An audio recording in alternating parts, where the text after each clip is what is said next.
En este sentido, agradecemos que se tome el tiempo para platicar con nosotros a Pablo Ramírez Granados. Él es especialista en cambio climático y energía de Greenpeace México. Muy buenos días, Pablo. Hola, ¿qué tal? Un saludo al estudio y un saludo a todo el auditorio que nos escucha. Bueno, primeramente comenzamos platicando sobre cómo ves la política energética en general del gobierno que encabeza Andrés Manuel López Obrador, cómo lo ve la organización en la que participas.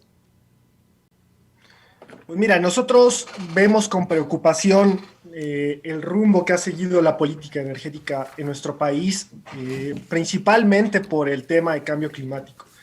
Vemos con preocupación que la política energética ha tomado una dirección completamente distinta a la política ambiental, a la política climática particularmente, y esto es pues bastante preocupante si pensamos que el 70%, más del 70% de las emisiones de gases de efecto invernadero de México provienen de este sector, ¿no? México tiene compromisos muy claros en acuerdos internacionales y en la propia ley mexicana para reducir emisiones dentro del sector energía y al final de cuentas pues no se están tomando las medidas necesarias y las políticas que se están presentando, pues van en contravía completamente con estos acuerdos y con los compromisos de reducción y adaptación de nuestro país a este problema que resulta quizá el riesgo más grande que vamos a enfrentar como humanidad. Efectivamente hay un problema, finalmente ahí pues se puede decir un retroceso, no está viendo hacia futuro el gobierno del presidente Andrés Manuel López Obrador, podríamos calificarlo así. Sí, a mí me parece que esa afirmación es válida. Por ejemplo, ahora que lo que se presentaba en el corte anterior, en términos del costo de la electricidad, si nos ponemos a hablar ya particularmente del sector eléctrico, pues lo que está ocurriendo es que el gobierno busca retomar la soberanía del sector energético, ¿no? En ese sentido, dentro de la organización, nosotros coincidimos con el diagnóstico de la 4T, ¿no? O sea, creemos que es muy importante que un sector estratégico como el sector energético pues cuente con un papel rector del Estado, ¿no? Definitivamente es importante. Lo que nos preocupa son los cómo, y aquí es donde nosotros pues ya no coincidimos con el diagnóstico del Estado. México es un país muy rico en recursos renovables, ¿no? O sea, los costos de generación más bajos que existen ahora mismo en el mercado eléctrico son a través de las energías renovables, ¿no? Sin embargo, México ha decidido no utilizarlas, ¿no? Y si vemos el plan de negocios de la CFE, muestra con claridad que el Estado no piensa utilizar renovables sino hasta 2027, ¿no? Y ha bloqueado con estas modificaciones a las leyes, lo que ha hecho es bloquear la penetración de las renovables a la matriz eléctrica, dando prioridad a otro tipo de tecnologías que son mucho más caras, mucho más contaminantes, que tienen problemas a la salud, como lo es el combustóleo, como lo es el carbón, y después otro tipo de combustibles que resultan también problemáticos, como lo es el gas natural, ¿no? Ahora vemos el apagón que hay en el norte por la falta de abasto del gas natural, que es un combustible que en este momento México lo tiene que importar en su gran mayoría, y en su gran mayoría de Texas. Entonces esto pone en un verdadero riesgo el sistema eléctrico nacional por la alta dependencia que tenemos de combustibles importados, ¿no? Y que México, en realidad, sus reservas, si nosotros vemos las perspectivas de gas natural que ofrece la CENER, pues en realidad las reservas que tenemos son reservas de muy difícil acceso, reservas muy caras, reservas que se tendrían que extraer con fracking, que es un compromiso del presidente no utilizarlo, si bien se ha seguido utilizando, bueno, ha sido un compromiso de él no hacerlo. Entonces, pues bueno, es un combustible que no tenemos. Tenemos que ser soberanos, pero tenemos que ser soberanos con los recursos con los que contamos, y esos son los recursos renovables. Sí, muy buenos días, Pablo Ramírez. Te saluda Judith Palacios. Precisamente todos estos apagones que se han presentado y que definitivamente han afectado a miles de personas que trabajan y que se han visto pues afectadas precisamente porque para la producción precisamente estos apagones han sido producto de una mala política que está teniendo el actual gobierno?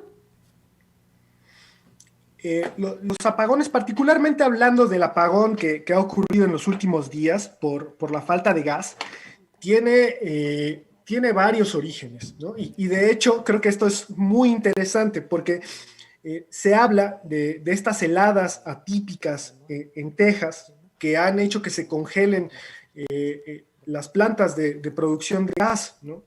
He leído varios artículos que indican que el origen de este problema, de estas heladas, es el cambio climático, ¿no? Entonces, estamos hablando de que el cambio climático ya está afectándonos y el cambio climático ya está afectando también la infraestructura energética, tanto de Estados Unidos como de México, ¿no? Los expertos nos lo han advertido. Nuestro país es altamente vulnerable a los efectos del cambio climático y ahora lo estamos notando, ¿no? En la Estrategia Nacional de Cambio Climático de 2013 hay una infografía muy interesante, les recomiendo que la revisen, que muestra el porcentaje de la infraestructura estratégica del país que está en riesgo por efectos de cambio climático. Ahí muestra con claridad que en términos energéticos, más del 40% de la infraestructura petrolera estaría en riesgo. Y de CFE, más del 30% de las líneas de transmisión estarían en riesgo también. Ahora estamos viendo cómo es que se ve el cambio climático en nuestro sistema eléctrico, ¿no? Entonces, bueno, eso por ese lado, pero después también vemos que nuestro sistema depende completamente, o sea, más del 50% de la electricidad que se genera en México es a partir de gas. El gas es un recurso que México ya no tiene en abundancia, que ya no tienen recursos en yacimientos que sean fácilmente explotables, que sean rentables económicamente, y entonces se importa en su gran mayoría de las cuencas del sur de Texas, ¿no? Son cuencas que se explotan a base de fracking, que comparte yacimiento con la cuenca de Burgos, ¿no? Entonces, durante muchos años este gas fue el gas más barato del mundo. Ahora el mismo presidente ha dicho que el costo del combustible ha subido y que ha estado escaseando incluso para Texas. Entonces, pues definitivamente esto pone en riesgo la matriz eléctrica de nuestro país, ¿no? O sea, no podemos poner todos los huevos en una sola canasta porque esto es lo que pasa, ¿no? México tiene que ser soberano en su sistema energético, pero tiene que serlo a través de los combustibles, bueno, de los recursos que sí tiene, ¿no? Y los recursos que sí tenemos ahora son los renovables. O sea, México ya no es el país petrolero que fue antes. En este mismo sentido, el presidente Andrés Manuel López Obrador ha mandado una ley preferente que hace derecho hace uso de su derecho que tiene, perdón, como presidente de la República a la Cámara de Diputados, algo que ha sido detenido por la Secretaría de Economía y algo que ha sido impulsado, perdón, por la Comisión de Economía, pero ha sido impulsado por la Comisión Energética allá en la Cámara de Diputados. En relación con esta ley, con estas reformas que se quieren hacer, ¿tú cómo las ves? ¿Son positivas, son negativas? ¿Le benefician al pueblo mexicano? ¿Van contra el pueblo mexicano? ¿Le benefician en sí, a la vida misma del ecosistema en México o la afecta? Pues mira, aquí yo veo que hay cuestiones que resultan muy problemáticas, ¿no? Como te decía anteriormente, o sea, nosotros vemos que es correcto este planteamiento de que México retome la soberanía de un sector tan estratégico como es el sector energético. Sin embargo, las formas en las que está planteando retomarlo es donde resulta problemático, ¿no? El planteamiento que se está haciendo viola varios derechos humanos, como el derecho a un medio ambiente sano, el derecho a la salud, el derecho al desarrollo sustentable, ¿no? Que están en la Constitución y que o sea, con estas modificaciones los estaría violando, ¿no?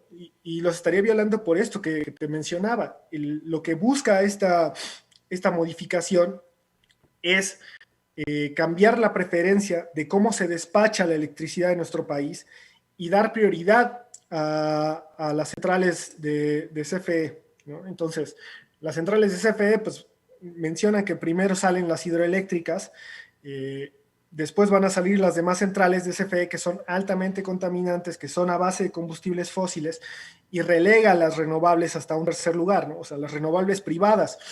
Después CFE argumenta que, bueno, que solamente son las privadas, pero el tema es que CFE no tiene renovables, o sea, tiene hidroeléctricas, que eso en ninguna parte del mundo se considera renovable por los altos impactos que tiene, por la emisión de metano, por la inundación de territorios, por el desplazamiento de comunidades, etc., ¿no? Entonces, CFE no tiene renovables, o sea, y si las tiene en una proporción que mínima para la ya mínima participación de las renovables en la matriz, ¿no? Y lo que sí tiene son plantas muy contaminantes que ahora mismo, incluso con el apagón, la respuesta del presidente ha sido que para tener seguridad en el suministro, pues vamos a prender el carbón, ¿no? Y vamos a prender el combustóleo. Este tipo de combustibles son combustibles en desuso en la mayor parte del mundo. Incluso México en los tratados internacionales se ha comprometido a sacar de la matriz eléctrica el carbón, y ahora estamos viendo que la intención es retomar soberanía a través de este tipo de combustibles. Nosotros vemos que es un grave error, porque estas soluciones son a muy corto plazo. Después los impactos que va a tener a la salud, los impactos que va a tener al medio ambiente y los impactos que va a tener incluso en el coste de la electricidad van a ser muy importantes. Como ya lo decía Paul Alejandro, si la electricidad sube porque sube el costo de generarla. O sea, el carbón y el combustóleo son 3 o 4 veces más caros que las energías renovables. Entonces, si se empieza a generar a través de esta tecnología, estos costos se van a tener que ver reflejados, ya sea a través de las tarifas o a través de los subsidios con los que cuentan las tarifas, que al final de cuentas, pues salen de los impuestos. Sí, bueno, comentabas precisamente de que la CFE no tiene recursos renovables y eso claramente es algo pues que perjudica directamente a todo el país, pero ¿qué tendría que hacer la 4T al gobernador, bueno, el presidente de la República, perdón, AMLO y la 4T para no depender de países extranjeros para la extracción de este gas que es fundamental para la vida cotidiana? Aquí hablamos de dos cosas. La primera es, ¿qué tendría que hacer el gobierno de la 4T para poder establecer un plan ambicioso de renovables? Bueno, la CFE puede perfectamente incluir en sus proyectos las energías renovables, ¿no? Incluirlas a través de los proyectos de gran escala, pero también incluirlas a través de los proyectos de generación distribuida, que esto además de beneficiar por temas de reducción de gases de efecto invernadero, estaría ayudando a romper con un gran problema que existe en nuestro país, que es la pobreza energética. Más del 30% de los hogares en este país no puede cubrir sus necesidades más básicas de energía, ¿no? Las energías renovables tienen la capacidad de poder descentralizarse y llevarse a donde se requieren. Eso podría ser la 4T. En términos de gas, pues México históricamente ha despilfarrado sus recursos de gas, ¿no? Y esto es un diagnóstico que la 4T pues, es muy acertado, ¿no? O sea, durante muchísimos años los procesos de extracción de hidrocarburos se centraron en el petróleo y el gas natural, que no es otra cosa más que metano, se venteó a la atmósfera, se perforaba y se dejaba escapar a la atmósfera con los daños en cuestión de cambio climático que eso implica, ¿no? Actualmente sigue habiendo muchísimas fugas de metano, tanto en las perforaciones de los pozos como en el proceso de transporte, almacenamiento, licuefacción y demás, ¿no? Entonces, México ha desperdiciado sus recursos de gas históricamente, y eso nos ha llevado a un momento en el que las reservas de gas natural, de metano, ya no son significativas, ¿no? Al menos las reservas convencionales, las reservas que son fácilmente extraíbles y económicamente rentables. Ya México en realidad no es un país gasero, ¿no? En ese sentido, lo que necesitamos hacer es diversificar la matriz energética. Necesitamos hacer una matriz, un sistema eléctrico resiliente tanto a este tipo de escaseces como a los impactos que va a tener el cambio climático, ¿no? Necesitamos incluir a las energías renovables a la matriz eléctrica, ¿no? Sin embargo, pues hemos visto con mucha preocupación cómo el presidente se expresa de las energías renovables, ¿no? O sea, ahora mismo pareciera que el debate es si las energías renovables sirven o no sirven. Esto es un debate que hace 20 años fue superado, ¿no? Más bien ahora lo que tenemos que debatir es otra cosa, ¿no? La transición energética va a suceder, ¿no? Sí o sí.